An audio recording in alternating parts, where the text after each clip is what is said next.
सभी किसान भाइयों और बहनों को मेरा नमस्कार।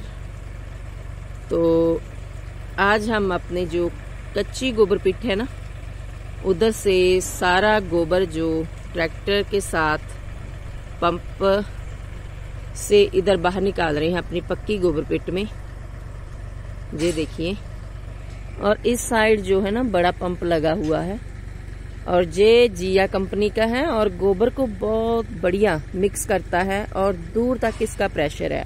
और जिन लोगों ने पहले इसकी जिया गोबर पंप की वीडियो देखी है उनको पता है, लेकिन जिन्होंने नहीं देखी है वो देख सकते हैं कि कैसे ये गोबर को पूरा मिक्स करता है और फिर जो है इन टैंकरों में लोड होता है। एक ये बड़ा टैंकर है हमारा और एक वो छोटा टैंकर है। तो इन टैंकरों के जरिए इधर खेतों में जाता है। ये गेहूं के खेत हैं हमारे,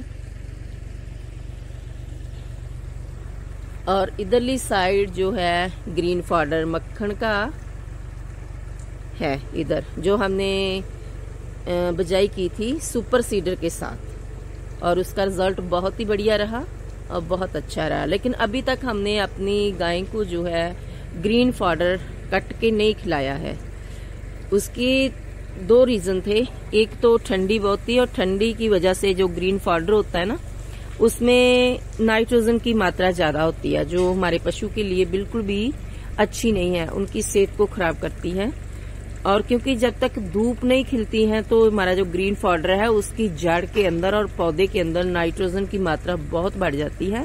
तो जब धूप खिल जाती है तो वही नाइट्रोजन जो है धूप खिलने की वजह से जो प्लांट है अपने आप उसको जो है नाइट्रोजन को प्रोटीन में बदलता है। तो अब जो है धूप खिलने से जो प्लांट है वो नाइट्रोजन को प्रोटीन में बदल देगा।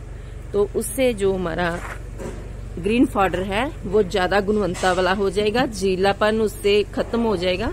तो हम अपनी गाय को जो है ग्रीन फॉडर जो कट के खिलाएंगे अभी कोई 7-8 रोज के बाद, जब तक अच्छी धूप लग जाएगी और जितना भी ग्रीन फॉडर में नाइट्रोजन की मात्रा है वो भी प्रोटीन में बदल जाएगी और थोड़ी उनकी जो हाइट है ग्रीन फॉडर की वो भी बढ़ जाएगी। तो गाय को हम ग्रीन फॉडर भी खिलाएंगे और साथ साथ में, क्योंकि हमने 22 एकड़ जो खेत है वो ग्रीन फॉडर के लगाए हैं अपने पशुओं के लिए, अपनी गाय के लिए। तो इनको कुछ तो हम ऐसे कट के खिलाएंगे BCS मशीन के साथ और कुछ ग्रीन फॉडर जो है हम उसका बनाएंगे हेलज, जो हम हर साल बनाते हैं। तो 2 कट का हेलज लेंगे, 1 कट का हे लेंगे और बाद में उसमें हम लगाएंगे मक्की साइलेज वास्ते भी। हमारी कोशिश होती है जितना भी साइलेज फॉडर हेलज हे है अपने खेतों से जो पशुओं को मिले, तो इससे जो फार्म की इकोनॉमिक्स है वो बढ़िया रहती है। क्योंकि हमें जो अपने खेतों से जो फॉडर है पशुओं के लिए पट्ठा है वो सस्ता पड़ता है बाजार से। तो इसलिए हम ज्यादा से ज्यादा जो है अपने पशुओं का जो फॉडर है वो अपने खेतों से निकालते हैं और हमने कॉन्ट्रैक्ट फार्मिंग भी करवाते हैं और साथ में हमने जो है हमारी अपने भी खेत हैं और हमने ठेके पे भी जो जमीन है वो ली हुई है। तो ये तैयारी हो रही है मक्की की बिजाई की, क्योंकि अब धूप खिलने लग गई है तो जल्दी ही ये सारा गोबर जो है जो हमने खेत छोड़े हुए हैं जिसमें हमने बासमती की बिजाई की थी वो खेत थोड़े लेट हो गए थे हमारे, तो उसमें ये सब गोबर का खाद जाएगा।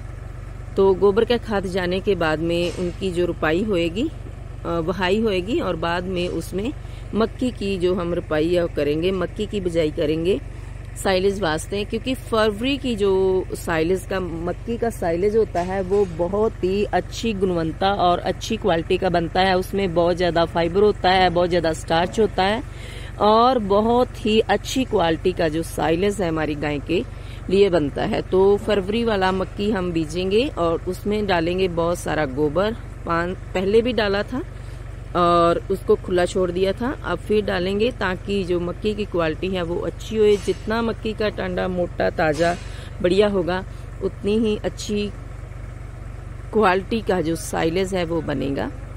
तो ये सब तैयारी हो रही है मक्की की बिजाई की, हेलस बनाने की और ग्रीन फॉडर खिलाने की, क्योंकि अब धूप खिल गई है तो ग्रीन फॉडर भी खिलाएंगे गाय को, क्योंकि अब फॉडर की जो क्वालिटी है धूप खिलने से बहुत अच्छी बन जाएगी।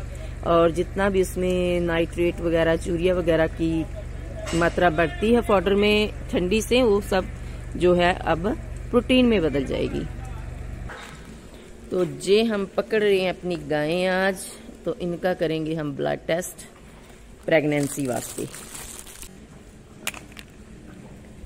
तो अब हम ब्लड टेस्ट निकालने वाली हूं मैं।